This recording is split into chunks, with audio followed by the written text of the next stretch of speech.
G'day guys, welcome to the next part of our N20 engine teardown and rebuild for the F30 here in the background.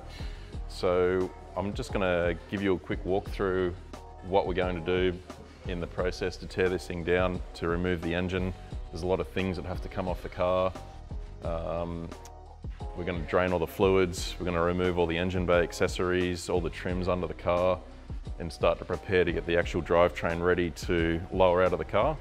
So I'll walk you through what's underneath the car here.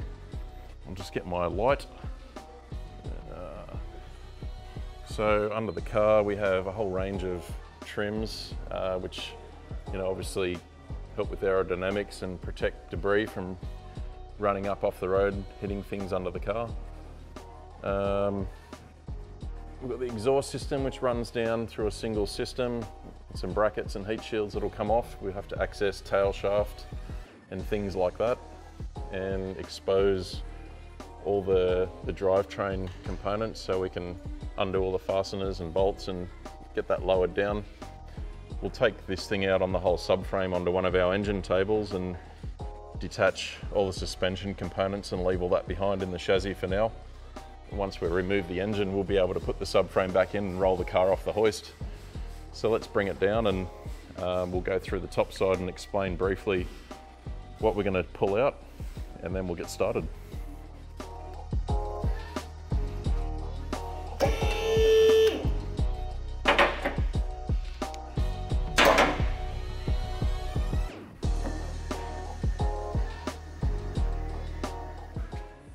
Okay, so just looking again at the top side, you would have seen from the previous video these sorts of shots, but pretty simple thing to remove from this chassis compared to other engines, especially the V8s and V10s. I can get a little bit cramped.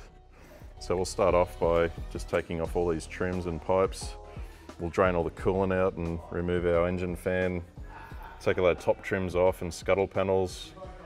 We'll access all the wiring harness and detach all that from the body so that we can bundle it all on top, and that'll all just come out with the engine. So what we're going to do is we're going to put an engine table underneath, which we'll lower the car down onto, and then the motor and box will sit on that and we'll raise the car up off everything. So let's get our hands dirty and start removing some trims.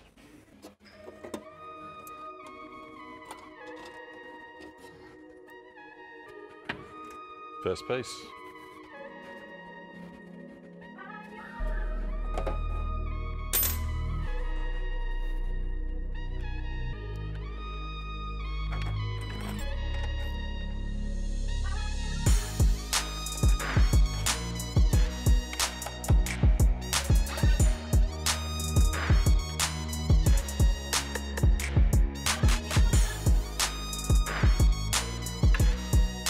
Box enclosure there, very well made and painted.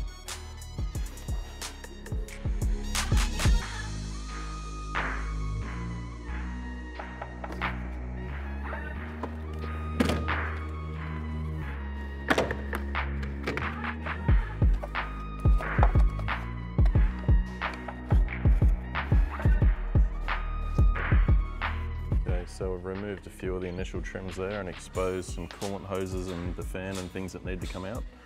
But before we do that, I'm just going to take it up and drain the engine oil and some coolant so we can try and minimise the mess when we undo things up the top here.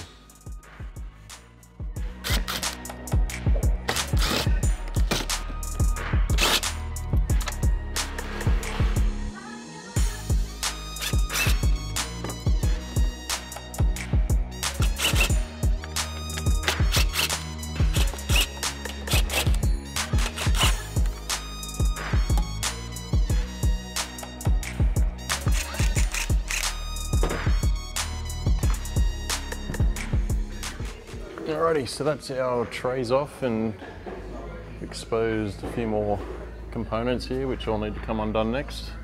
We'll take this brace off and start draining engine oil and get some of this coolant out.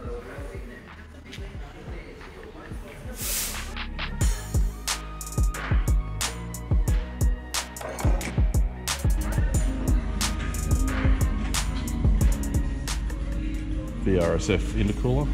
pretty thick and heavy, but yeah, it's better than stock. But yeah, I think we could probably revise that at some point in the future.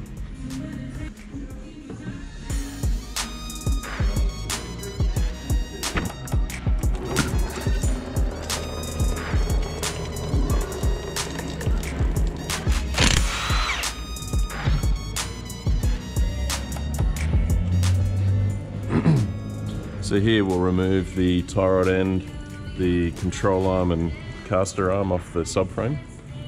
That'll allow us to drop the whole assembly down on the table.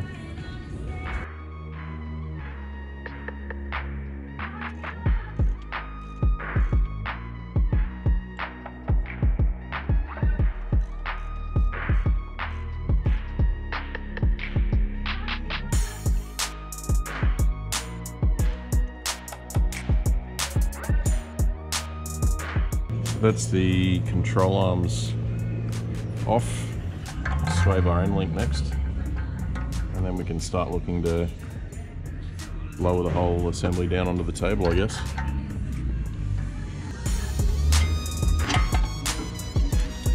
Alright, that's one whole side freed up. Do the same on the other side and see where we are.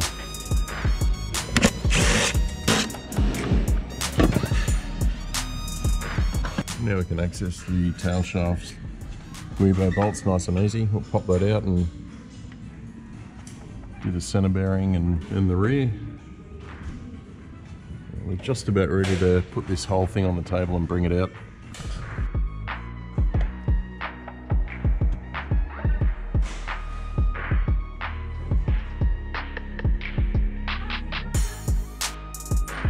We'll disconnect the battery now.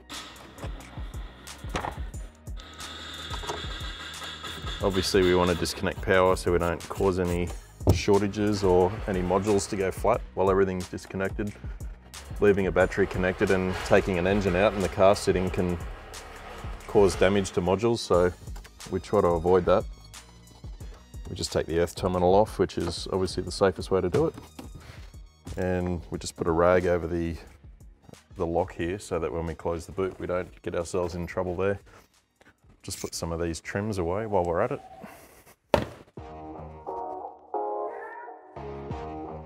All the clean stuff that we don't want to get damaged.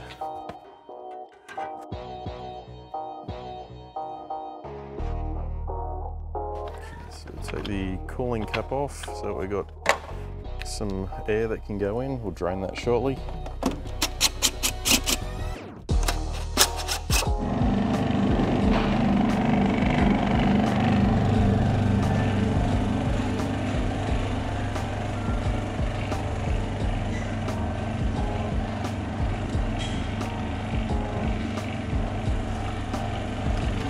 So this is our air conditioning evacuation machine. This is just taking all the gas out of the system so we can disconnect the lines, which will come off the AC condenser down there, you can see.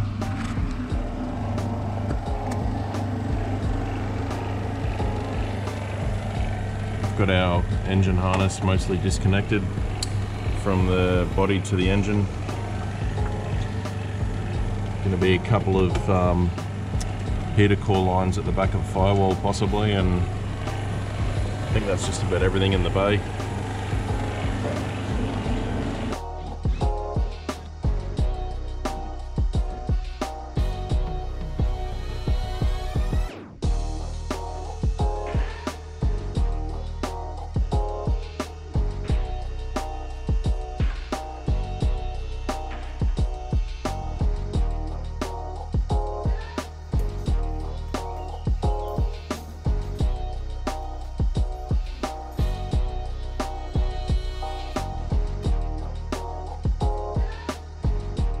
Alright, so we've got to pull the box off this thing, get it off the subframe, get the subframe back into the car so we can make it rollable again.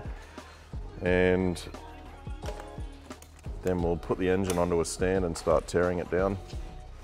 So the first thing we're going to do here is pull the torque converter bolts off, which is our inspection hole. You can just see a bolt up there. There's 6 of them. We'll rotate the engine and get those out. Then we've got to lift the engine up and get to some of the bottom bell housing bolts. Take all these ones off around here. Take the cooler line off. And I think there should be a, well, that's already off. The plug's been removed from the box there, electrical plug. And yeah, we'll take the dump pipe off, which obviously is aftermarket. That'll go back on. That'll go back onto the new turbo actually, which is all sitting here still from, you might remember the other week we showed all these parts. They're all still here. Okay, well, let's crack on and get this thing onto a stand so we can tear it down today and get the block off to the engine shop to get sleeved and dowelled. We're gonna feed the supervisor.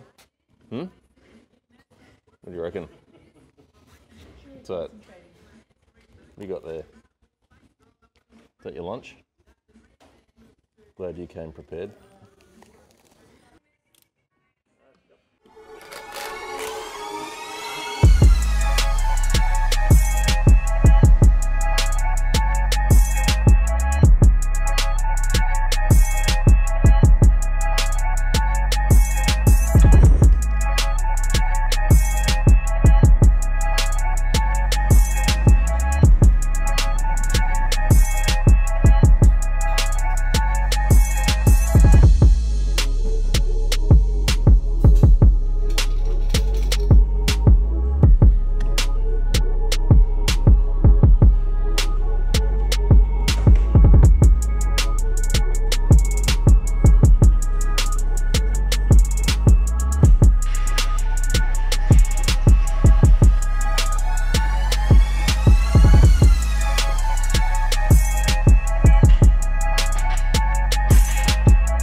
Okay, so there's our engine on the stand. We'll start stripping off all the ancillaries, AC, alternator, starter motor. We'll take off the wiring harness, computer, inlet manifold. Then we'll start on the top end here, which got all our high pressure common rail direct injection fuel system. Take all the lines off, coils out. We'll take the fuel injectors out.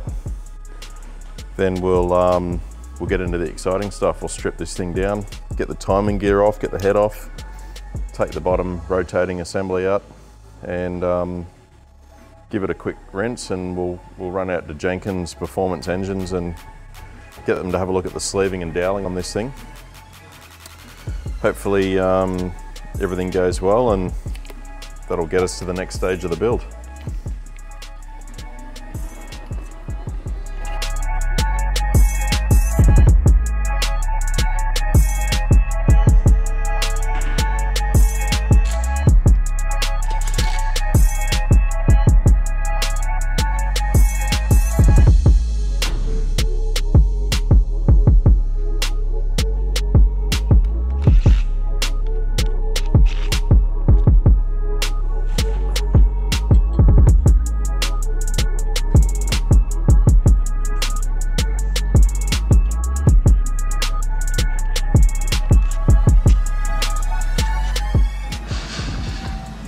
So we're midway pulling this engine apart. As you can see, all the bolt-ons have been taken off, the wiring harness and rocker cover. We've taken the injectors out and the buckets that go around those. And now we're just starting to sort out the valve train, taking the eccentric shaft stoppers out, which this Valvetronic motor here operates. This is the Valvetronic motor here, which we're about to take out. It drives this cam here, which turns the eccentric shaft, and it has these legs here that operate the valve lift. Essentially, this thing is your new throttle body. This is what moves to control idle by opening the valves rather than the throttle body opening up. Most BMWs use this technology now. It's just called Valvetronic. Anyway, we'll get it all apart and get ready to pull the head off.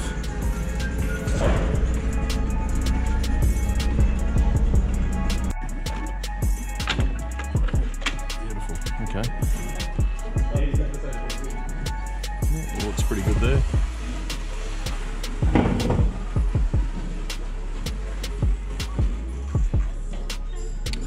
So we've just taken the oil pump drive gear bolt off, this one. That is a normal thread for anyone who's looking to try that for the first time. Sometimes they're reverse thread and that catches a lot of people and she goes break. Alright, we'll get the pump off and pull the slugs out and wash the block down and get it ready for transport.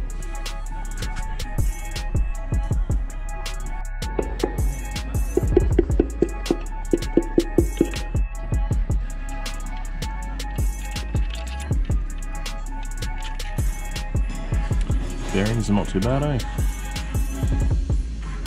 The whole engine's been really healthy actually during the teardown. Everything's been what you'd expect for the kilometres, if not better.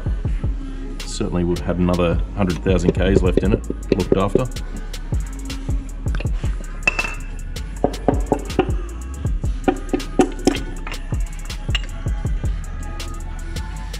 Alright, so all the slugs are out. We'll pull the bottom brace off, which is one big main cap, holds the crank in place, and that'll split the block through there, that line, and we're just about done. Take the timing chain guide out, a couple of sensors around the block so they don't get lost during the machine work, and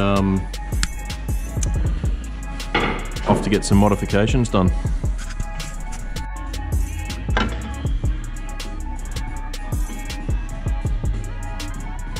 Those bearings look really good.